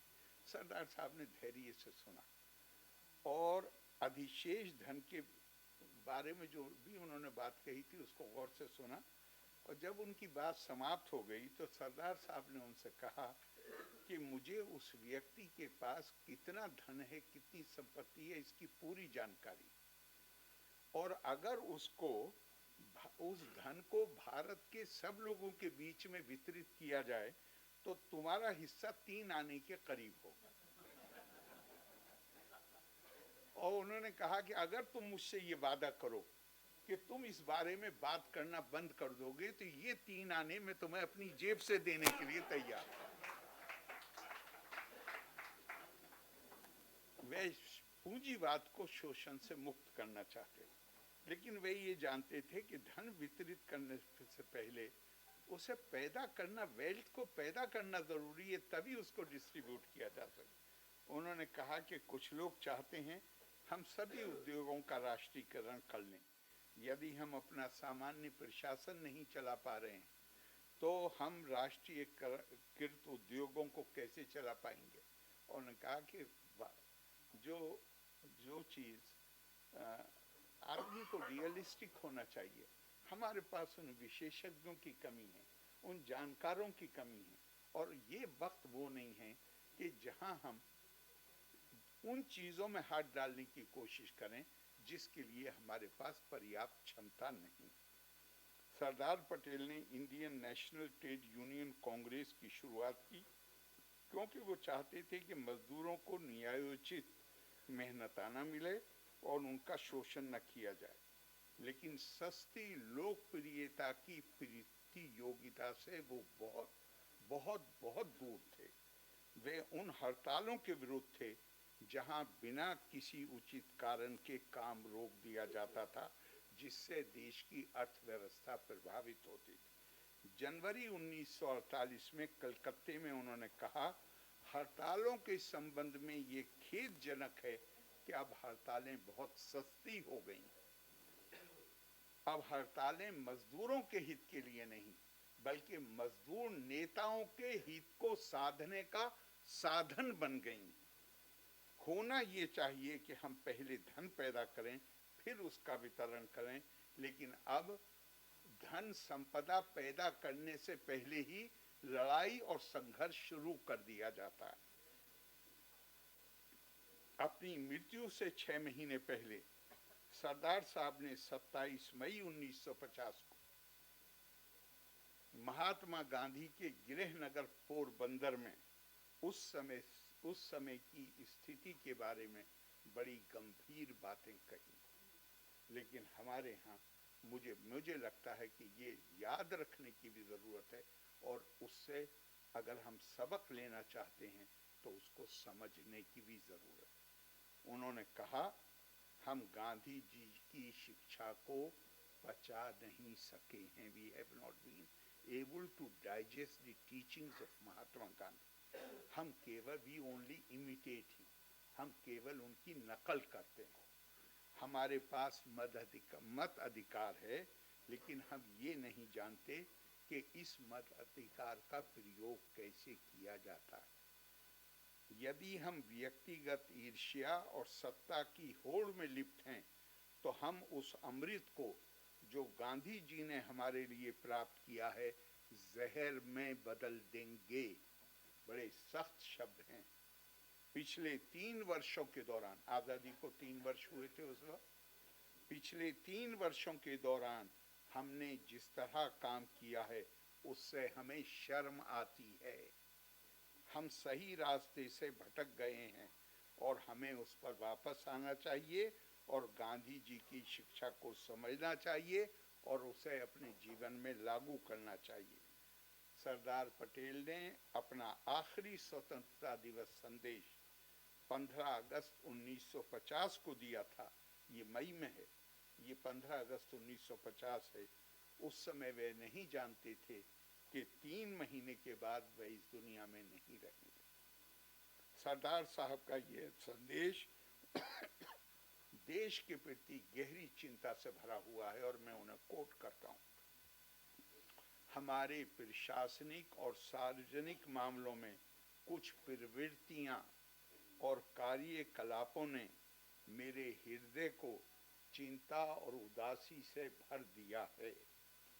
मुझे विश्वास है कि देशवासी एक ऐसे व्यक्ति की भावनाओं को महसूस कर सकते हैं जिसने अपने सार्वजनिक जीवन का अधिकांश हिस्सा बलिदान और निस्वार्थ प्रयासों के महाकाव्यों, अनुशासन और एकता के कारनामों को देखने में गुजारा है। और अब उसके सामने ऐसे दृश्य हैं जो अतीत का मजाक उड़ाते हैं। अब हमारा सार्वजनिक जीवन रुके हुए पानी के गड्ढे के समान हो गया। हमारा विवेक सुधार की संभावनाओं के बारे में संदेह और निराशा से परेशान। ऐसा लगता है हम इतिहास या अनुभव से लाभ नहीं उठाना चाहते।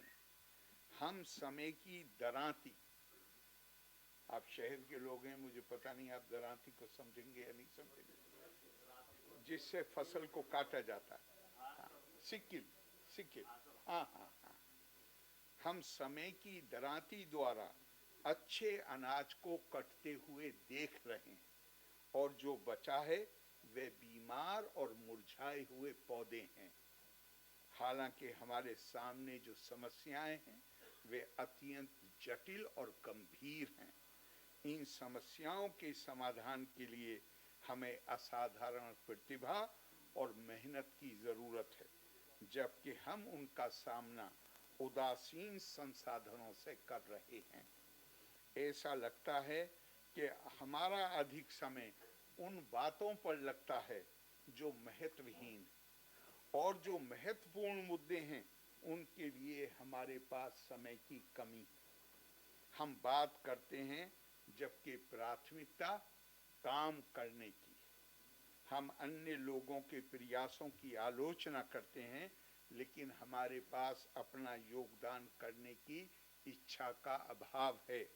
हम दूसरों से आगे निकलने की कोशिश करते हैं, जबकि हमने अभी ठीक से चलना भी नहीं सीखा है। एक स्वतंत्र देश के रूप में हमारी यात्रा के इस तीसरे वर्ष में अगर मैंने आत्मनिरीक्षण करने की बात की है तो मेरे देशवासी मुझे माफ करेंगे। दर्द से भरा हुआ संदेश। मेरे जीवन की इस अवस्था में अब समय का महत्व बहुत बढ़ गया, लेकिन मेरी बढ़ती उम्र ने उस जुनून को कम नहीं किया है जिससे मैंने अपने देश को महान बनते हुए देखना चाहता हूँ। शारीरिक दुर्बलता ने मातृभूमि की शांति, समृद्धि और उन्नति के लिए अपना पूरा प्रयास करने के मेरे उत्साह को कहीं कम नहीं किया। लेकिन समय के पक्षी के पास उड़ने के लिए एक सीमित समय। मैं पूरी श्रद्धा, ईमानदारी और बढ़ती आयु के विशेष अधिकार के साथ इस शुभ अवसर पर आपसे अपील करता हूं कि आत्मनिरीक्षण से पैदा होने वाली शक्ति के साथ उस आशा और आत्मविश्वास को बनाए रखिए जो उनके एक पुराने सेवक के दिल में अभी भी देश के सुनहरे भविष्य के बारे में जिंदा है। सरदार साहब ने कितने सुंदर शब्दों में कहा कि हालात अच्छे ना भी हों तो भी भारत को महान बनाने के संकल्प को टूटने नहीं देना।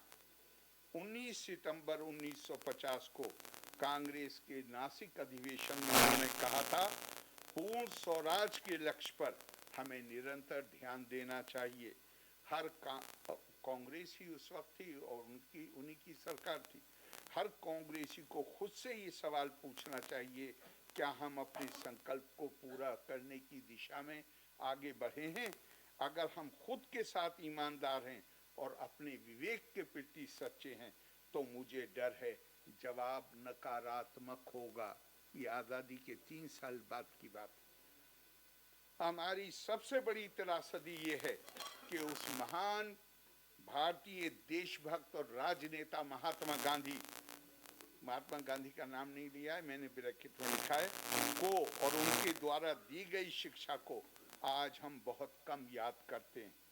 इसी तरह 1931 में कांग्रेस के कराची अधिवेशन में गांधी जी ने कहा था कि जवाहरलाल एक विचारक हैं और सरदार कर्मयोगी। सरदार न केवल कर्मयोगी थे बल्कि वे विचारक भी थे, हालांकि वे अव्यवहारिक स्वप्न नहीं देखते थे। वायसराय लॉर्ड वेवेल ने अपनी डायरी में लिखा है कि सरदार पटेल निश्चित रूप से कांग्रेस नेताओं में सबसे प्रभावशाली हैं और उनका सबसे अच्छा संतुलन आदर्श के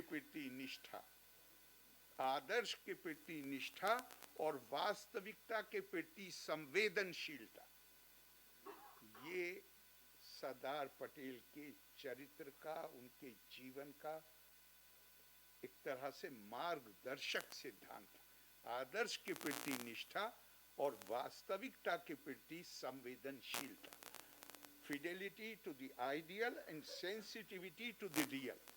This was a marked characteristic of Sardar Patel. यहाँ पर लॉर्ड वेवेल के उस कथन को भी का जिक्र करना जरूरी है, क्योंकि भारत तो हजारों साल के बाद एक इकाई बना था। तो लॉर्ड वेवेल ने कहा कि अब भारत का शासन या तो दृढ़ता से चलाया जा सकता है या चलाया ही नहीं जा सकता। मतलब बगैर दृढ़ता के भारत का शासन नहीं चलाया जा सकता, कहने का मतलब ये। उन्होंने थोड़ा काव्यात्मक भाषा का प्रयोग किया। राष्ट्रपति राजेंद्र प्रसाद ने मई 1959 में सरदार साहब की प्रशंसा करते हुए लिखा था कि आज एक भारत के बारे में सोचने और बात करने का मार्ग बड़ी हद तक सरदार पटेल की राजनीति और दृढ़ प्रशासन को जाता है। तो अगर उस मांग को कोई पूरा करता था तो वो सरदार पटेल थे। जैसे मेरा मानना है कि जैसे हम और बहुत दिन बनाते हैं, अपना रिपब्लिक डे मनाते हैं, अपना गणतंत्र दिवस मनाते हैं, उसी तरह 31 अक्टूबर जिसको एकता दिवस के रूप में अब हम मना रहे हैं, इस दिन हमें एक और चेतना पैदा करने की कोशिश करनी चाहिए।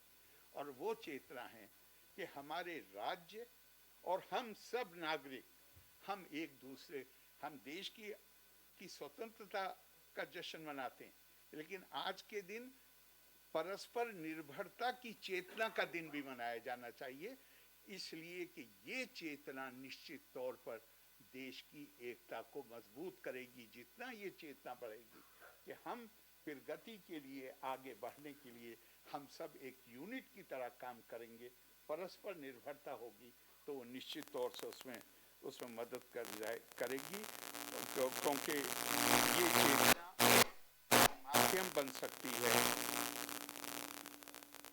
जैसा आदि शंकर ने कहा था, त्वयि चान्ने त्रैको विष्णु व्यर्थम कुप्पसी मय्यसि शृणु भव समचित सर्वत्र त्वम वांछसे चिराद्यादि विष्णुत्वम। अगर मेरे अंदर, तुम्हारे अंदर वही विष्णु विराजमान है, तुम्हारा क्रोध और आतुरता व्यर्थ है। अगर तुम चाहते हो कि अखंड शांति मिले तो अपने अंदर संभाव पैदा करो।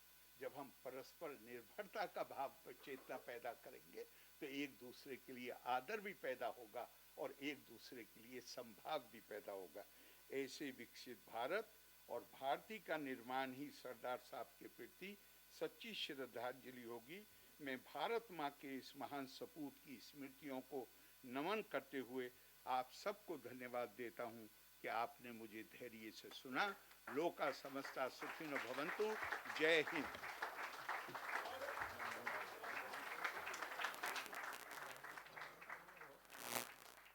बहुत बहुत आभार। आइए हम सब खड़े होकर अभिनंदन करें इन विचारों का और उन सभी स्मृतियों का। बहुत बहुत आभार। अब आप सबसे निवेदन अपना स्थान ग्रहण करें।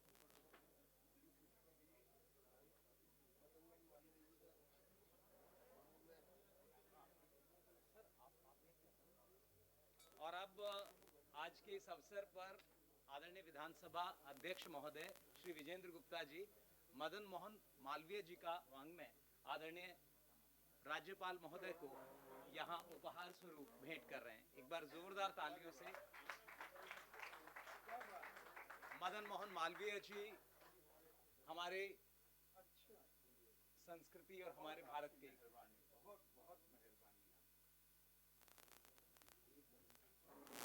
एक हम आदरणीय निरंजना बहन जी को ये गिफ्ट कर रहे हैं। ये सेट आज के इस अवसर पर दिल्ली विधानसभा के आदरणीय अध्यक्ष श्री विजेंद्र गुप्ता जी और आप सब जोरदार तालियों से इस अवसर पर शामिल रहें। बहुत बहुत आभार, अभिनंदन आप सबका। मिट्टी थी बिखरी, उसने मूरत बना दी। रियासतें थी अलग, उसने सूरत बना दी। लोहे इरादों से जिसने अखंडता सजाई, वो सरदार पटेल थे भारत की परछाई। तो इन शब्दों के साथ अब वोट ऑफ थैंक्स के लिए मेरा निवेदन दिल्ली विधानसभा के आदरणीय उपाध्यक्ष श्री मोहन सिंह बिष्ट से। एक बार जोरदार तालियों से आइएगा।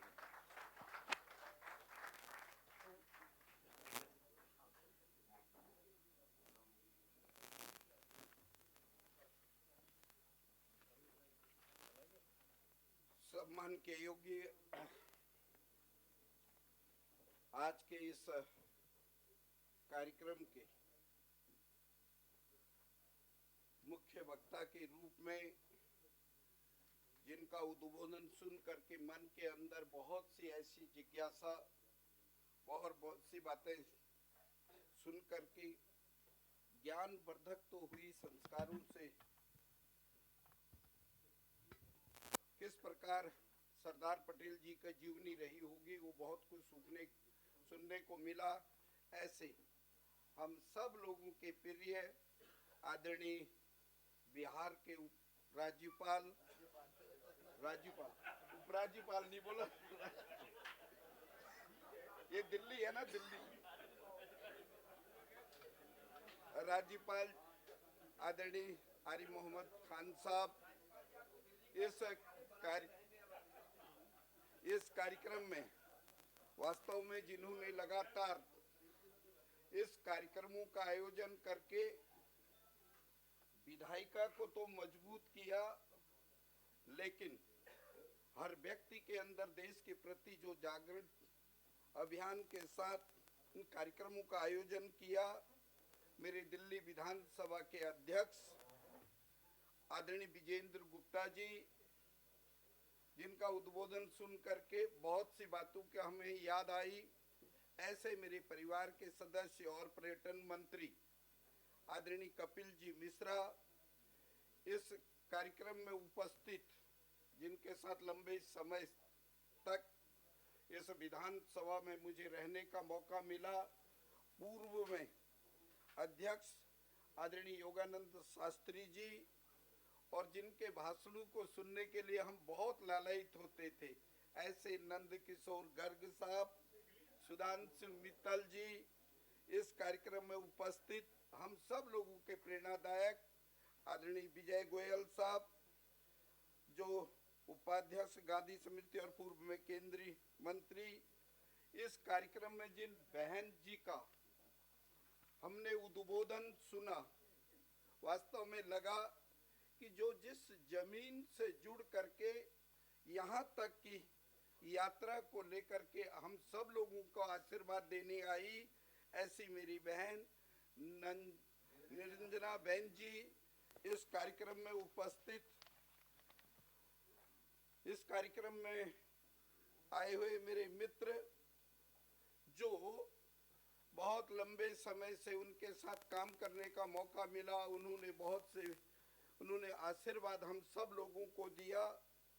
पूर्व में विधायक गण, काउंसिलर गण, यहाँ उपस्थित दिल्ली विधानसभा के सदस्यगण, उपस्थित मित्रों एवं साथियों, सबसे पहले तो मैं आपका आज के कार्यक्रम में शामिल होने के लिए मैं दिल की गहराइयों से आप सबका हार्दिक अभिनंदन करता हूं। आप सब लोगों को मैं नमस्कार और प्रणाम करना चाहता हूं। मित्रों, यदि हम आज के इस कार्यक्रम को देखें तो बहुत सी चीजें हमको इस कार्यक्रम से सुनने को, क्योंकि मुझे तो इसके समापन में बोलना है।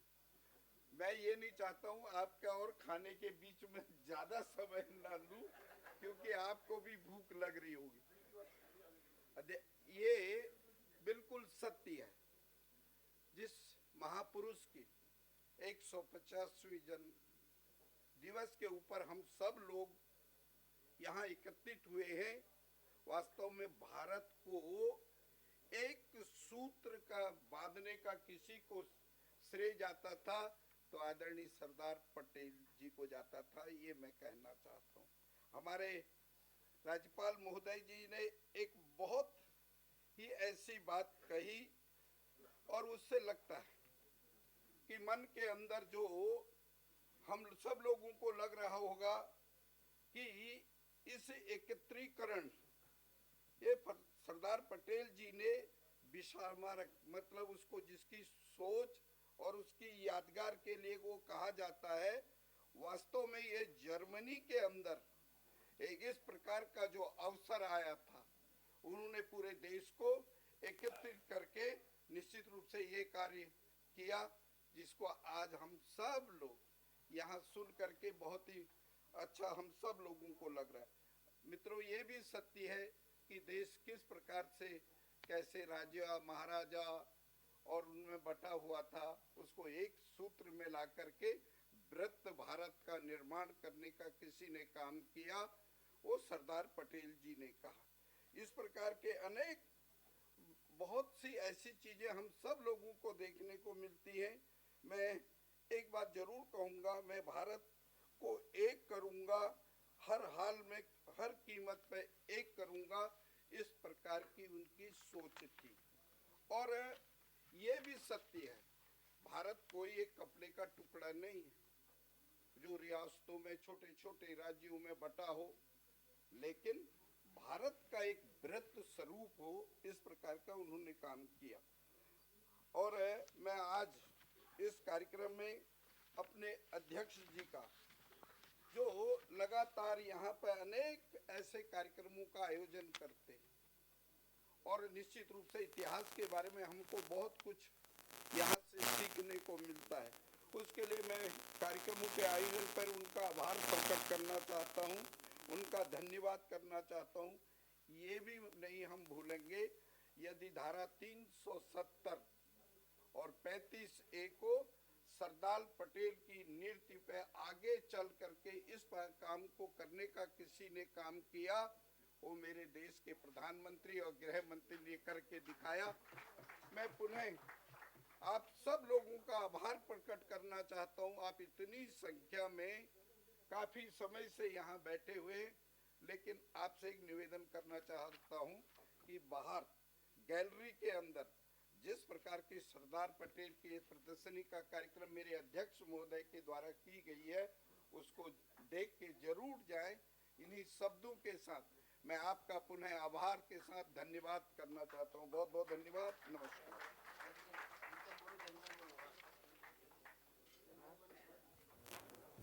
बहुत बहुत आभार। आप सभी से निवेदन, आप सब अपने स्थान पर राष्ट्रगान के लिए खड़े हो जाएं। सभी से मेरा निवेदन, सावधान की मुद्रा में आप सब राष्ट्रगान के सम्मान में खड़े हो जाएं। और अब राष्ट्रगान।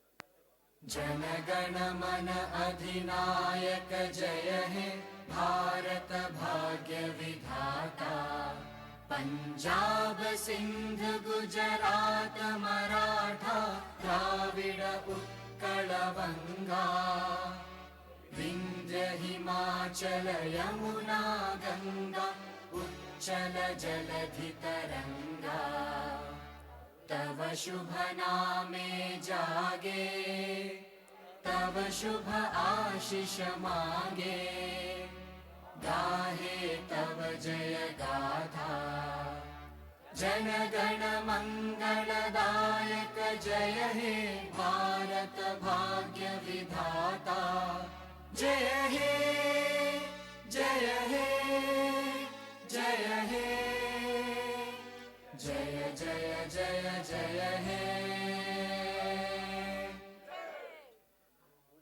बहुत बहुत आभार आप सभी का। आप सबके लिए भोजन की व्यवस्था है, इस हॉल के सामने ही व्यवस्था की गई है, तो आप सबसे मेरा निवेदन, आप सब अपना स्थान बनाए रखें। बहुत बहुत आभार और अभिनंदन। चित्र प्रदर्शनी देखकर जाइएगा और चित्र प्रदर्शनी के बिल्कुल साथ आपके लिए व्यवस्था हम लोगों ने की है। बहुत बहुत आभार।